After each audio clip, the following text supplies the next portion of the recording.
dilakukan oleh MSDM. Oke, untuk poinnya yang pertama kaitannya sama job desk HR generalis. Yang pertama itu rekrutmen, kaitannya sama rekrutmen. Kemudian kedua industrial relation. Kemudian ketiga culture manager. Keempat admin.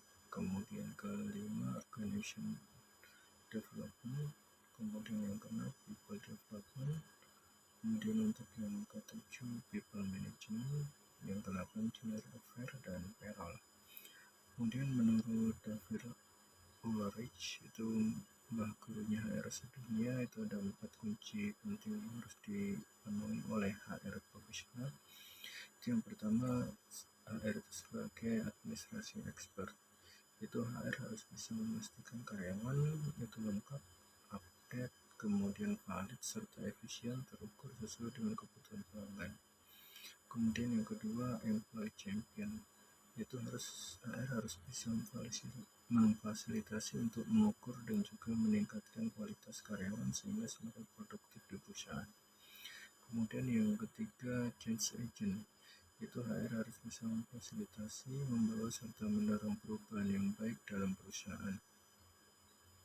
Kemudian yang keempat, strategi partner, yaitu HR harus bisa memberikan kontribusi nyata dan strategis terhadap kebutuhan bisnis dari perusahaan. Kemudian untuk fungsi HR sendiri, HR sebagai business partner, HRBP, itu peran HR sebagai partner owner atau direksi. Kemudian yang kedua, HR sebagai human capital, yaitu menganggap karyawan sebagai aset. Lalu yang ketiga, human resource, karyawan dianggap sebagai sumber daya. Kemudian yang keempat, personalnya itu berhubungan dengan administrasi. Kemudian untuk administrasi HR di perusahaan, pada saat karyawan itu diterima, itu yang pertama ada administrasi rekrutmen, itu dokumen yang penting dalam proses rekrutmen. Itu contohnya ada formulir isian kandidat, kemudian hasil interview, list dokumen kandidat, perjanjian kerja.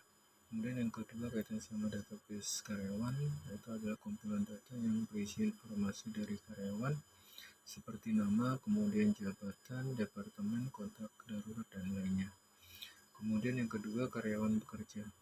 Pada saat karyawan itu sudah masuk di perusahaan, itu ada yang pertama ada administrasi absensi, itu karyawan wajib masuk kerja sesuai dengan jadwal yang sudah disepakati dan diatur oleh perusahaan.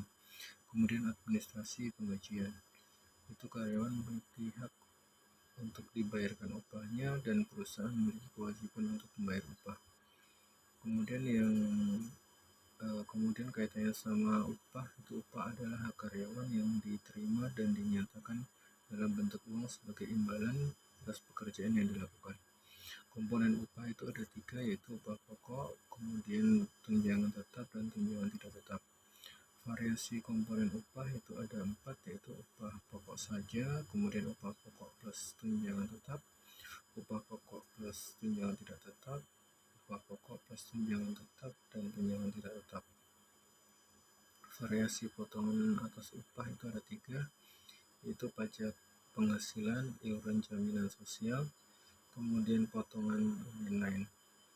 Kemudian data yang dibutuhkan pada saat proses payroll itu yang pertama absensi atau kehadiran, kemudian yang kedua lembur dan potongan-potongan. Kemudian yang ketiga itu kaitannya sama PHK karyawan.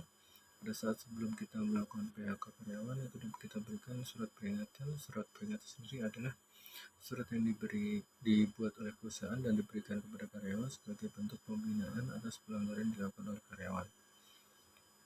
Fungsi surat peringatan sendiri itu yang pertama sebagai bagian dari pembinaan, sebagai bagian dari penilaian kerja, dan sebagai bagian dari dokumen PHK.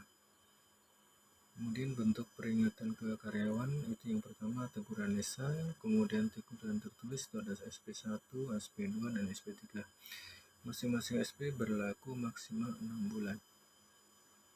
Kemudian administrasi PHK itu yang pertama lengkapi informasi awal, kemudian yang kedua cek alasan PHK, kemudian cek kelengkapan, yang keempat jalani prosedur PHK, yang kelima ikuti prosedur selanjutnya. Kemudian kaitannya sama employee branding. Employee branding yaitu identitas perusahaan yang mencakup sistem nilai kebijakan dan perilaku perusahaan sehubungan dengan tujuan menarik, memotivasi, dan pertahanan karyawan potensial. Manfaat employee branding sendiri yaitu yang pertama mempermudah kita mendapatkan kandidat pelamar, yang kedua menaikkan engagement, kemudian yang ketiga meningkatkan produktivitas. Kemudian tips interview kandidat itu ada ya. Yang pertama objektif, kemudian kenyamanan, eksplorasi, dan holistik. Langkah membuat KPI itu yang pertama pastikan KPI dibuat secara berurutan dari target utama perusahaan, kemudian gunakan metode SMART dalam pembuatan KPI, kemudian masukkan ke dalam tabel KPI.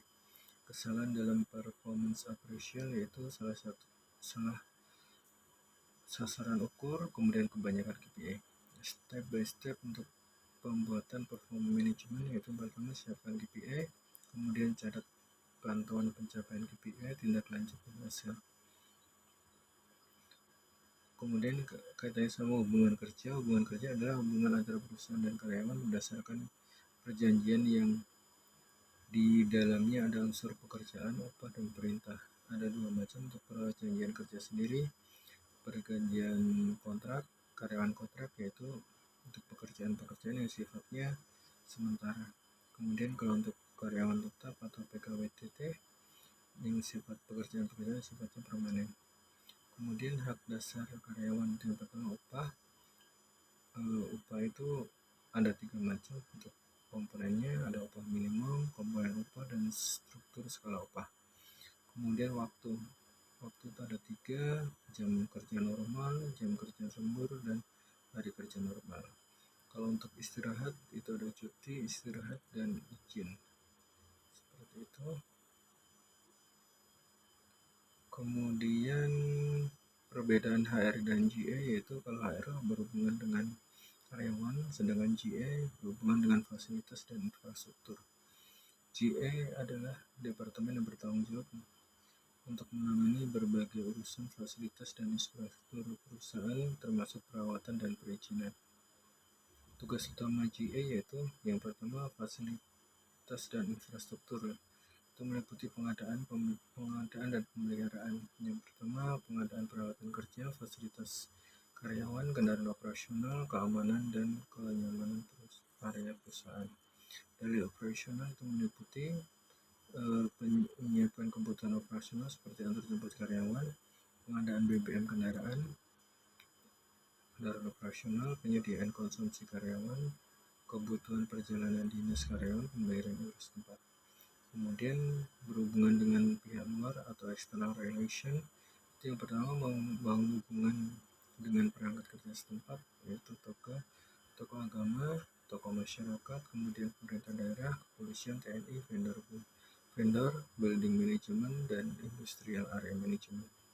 Kemudian yang kedua memastikan pengurusan perizinan seperti online single submission atau OSS, kemudian sertifikat layak fungsi, sertifikat layak operasi, surat izin alat angkut, pengelolaan limbah, dan izin lingkungan. Oke, cukup sekian untuk resume poin penting dari kelas HR generalis. Oke, selamat malam.